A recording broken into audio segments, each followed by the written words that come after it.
There are two aspects of the soul. Soul or Atman can be an observer or it can be an enjoyer. Both the aspects of soul have been encapsulated in the beautiful term Sat Chit Anand. Sat means what is good or balanced. Chitta means consciousness without sense of proprietorship or doership. And Anand means bliss. So the problem with observation remains that there has to be some activity unfolding which has to be observed. So observance is an external, outward directed consciousness. When the same consciousness is directed inwards in dhyana on the internal beauty of the Atman, then it becomes the pure consciousness. So whenever the consciousness has to be directed outwards to see the activities unfolding around itself, there is the risk of the observer getting tempted to become an enjoyer in the activities that are unfolding around it. So this diversion from pure consciousness and pure observation to the carnal desire to participate in the activities unfolding and role play, if you will, in these activities which are prone to Shrishti, creation, and Pralaya, destruction, is the reason why the pure soul has to transgress the unmanifest world of Vyakt Sansar into the Vyakt Sansar or the manifest world of the Mahabhuts, the fire, earth, air, water, ether. And when that happens, it is representing the Anand aspect of Satchit Anand that has gone into Pramad or uncontrolled pleasure-seeking behavior, and hence it descends or falls on the planet Earth and similar planets to enjoy and role play, finding a false purpose in these games.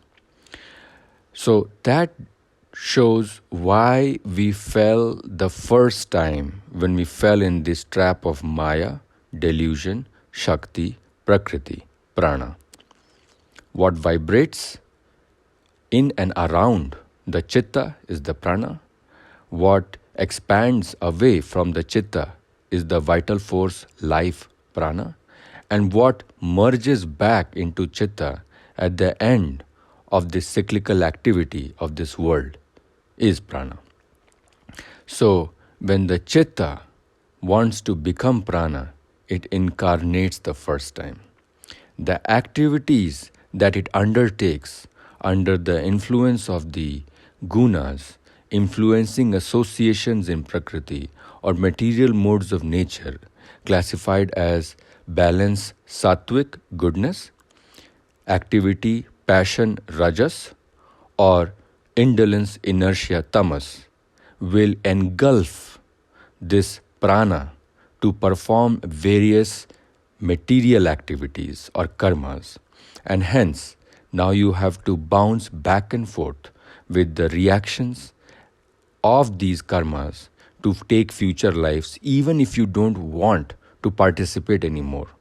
So it's a rabbit hole when the first time, a rabbit hole down which the Atman descends when the first time it has decided to role play in the prana, prakriti, shakti world that is not having consciousness but pure folding and unfolding of a myriad variety of activities, formation of mountains, flowing of rivers, sprouting of plants, movement of animals, creation and procreation. All these activities that were observed by the chitta in the prana have somehow allured the chitta to enjoy the Anand portion of the Satyachit Anand and descend as a biological life. And activities that this prana embodied chitta as the biological life undertakes is responsible for the sakam karma because it is laden with desires, expectations, cravings. Now it has the very senses that it had developed to appreciate and enjoy the objects of sensual gratification in the Maya prana have become its nemesis because now they have pushed him down the tamasic portion of the guna without having ability to come back into rajas, into sattva and establish the balance. Hence the karmvandhan, hence the devolution of the soul of falling into the lower and lower yonis. From human carnations to below the Muladhara animal incarnations and even below plant or even stones. So that's how there is a risk of Purusha losing its consciousness, awareness, ability, the Chitta portion of Satchit Anand, because it has sacrificed the Chitta awareness for the extreme Pramad or Anand. Satyachit Anand represents the Anand as the bliss, which is attained by removing all the desires, expectations, hankerings. Because when you don't have desires, expectation, hankerings, you are peaceful. Perpetual peace brings this bliss. And hence, Satyachit Anand represents the Anandamay Sharir bliss, not the Annamay Sharir bliss, which is what is the folding and unfolding of life in the Panch Mahabhuts and the biological lives that we live. And hence, whenever the craving, hankering to enjoy has transgressed what can be provided by the unmanifest observation abilities of Anand bliss, then that individual will transgress in the world to enjoy the Anna bliss, the bliss of Pranamay Sharir and the Manomay Sharir, the first three sheaths. But once it has established Sattva, it regresses into the Gyanmay Sharir to understand this trap of delusion of Maya, Shakti, Prana that it has to overcome using the very elements that have formed and invited it into that. So it has to win over the Mahabhuts, the Bhumi, Rapo, Nalo, Vayu, Kham, the fire, earth, air, water, ether. So how does the Prana laden Chitta, which is here as a biological life, once it has understood that this is the trap of Maya that is forcing it to eat a lot, drink a lot, have addictions such as video gaming, gambling, overly involved in trading in stock markets, things of that nature, smoking, alcohol, drinking. How does it overcome these tamasic tendencies? It overcomes these tamasic tendencies by understanding that there has to be regulation of the constituent Mahabhuts. So start with Bhumi, Anna. It will regress to eating only one meal a day. OMAD diet, 1 meal a day diet. It will eat only sattvic foods where there is no cruelty to animals, vegetarian diets. It will drink alkaline water, mostly in Brahma Muhurat, to get rid of all the toxins which can be formed in the Sukshma Sharir or as neurochemical molecules in the Sthul Sharir. So detoxification of the body, drinking alkaline water infused with cucumbers and lemon and mint overnight, steeped in water and then drinking in Brahma Muhurat in the morning helps to detoxify the body. So that way, 1 meal a day diet, drinking alkaline water in the morning and drinking water only few times a day have taken care of the first two Mahabhuts that have been purified. Next comes the air. The air element is undertaken as breathing, and it can be very effectively purified as prana. The vat becomes the prana which is growing to flow through the nadis. The ida and pingla once balanced, that prana is gonna flow in through the generator of kumbhak and just jet in to the sushumna, and it will try to flow upwards through all these chakras. And as you are overcoming the energies, you are going to become the chitta anand. Once that energy hits the ajna or the agya chakra and the sahasrara. So, purification of the Mahabhuts will distill tamas as oj, rajas as tej, and sattva, vat as prana.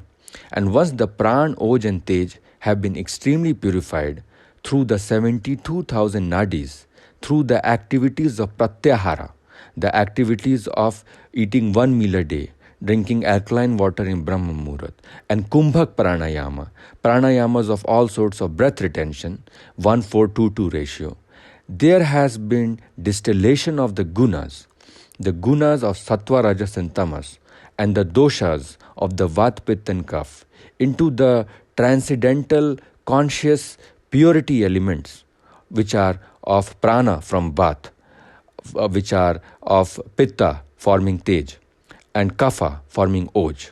Once you have Oj, Tej, and Pran, these elements can flow into the Sushumna and flow upwards, and you will see the transgression of emotions.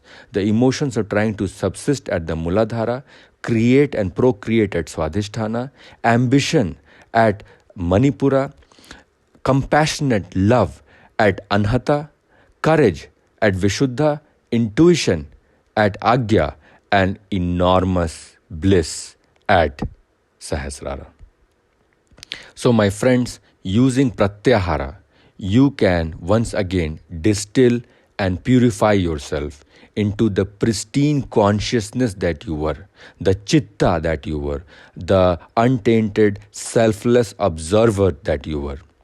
And the same can be attained by purification of the element of Akash using dhyan, using speaking very less, speaking only when required. Because then you have even purified the extreme subtle Mahabhut of Akash or ether. That's why Vipassana helps. And the mind is clear of thoughts. And the lesser the thoughts, lesser the desires, hankerings, and cravings, and the individual has caused burning of all the karmas using these pratyaharas of intermittent fasting, drinking alkaline water, kumbhak pranayam retention, dhyana, and speaking less. These activities have purified your Mahabhuts and will help us return to the realm of Sat Chit Anand, untainted, pure, pristine, blissful awareness, which is the most primordial and native characteristic of the soul, similar to the Paramatma, which only works to establish dharma, which is the differentiation of right versus wrong, excessive tamasic and rajasic tendencies that create pramad or madness in the observer that has become tainted by seeing these activities. So, very important not to get carried away while observing the activities in the world, and sometimes drawing the senses away from these objects of sensual gratification, which create desires, expectations, cravings, causing the soul to fall into this material world.